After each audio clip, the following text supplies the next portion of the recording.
Hey folks, John Ferguson Smart again. Can you deliver a story without demonstrating all of the acceptance criteria? I had this case recently with a team that told me how they often delivered stories, but they didn't finish all the acceptance criteria, and then they had to go back and complete the acceptance criteria and make them actually work afterwards in the following sprints. That's not just automating the acceptance criteria, going through and actually checking them.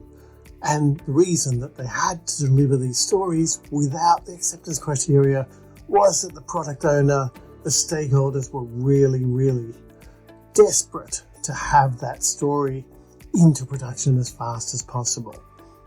Now, in agile terms, that's a bit dangerous. You're delivering something which is not being demonstrated.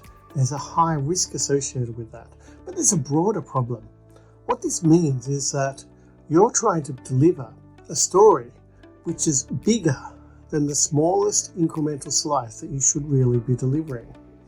A good rule of thumb that I find is that the smallest story you can have is the story that delivers a single acceptance criteria.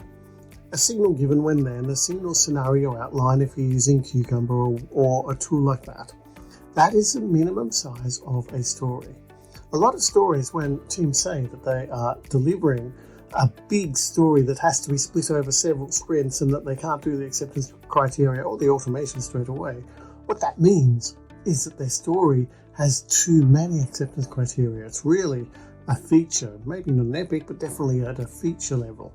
So what they should be doing is looking at how they can slice up that story into thinner vertical slices, where each slice has a smaller number of acceptance criteria that they can safely deliver incrementally.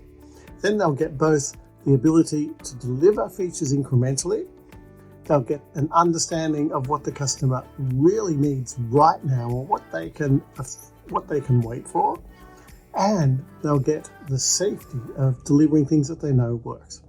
So that's what I wanted to talk about today. Thanks for listening, folks.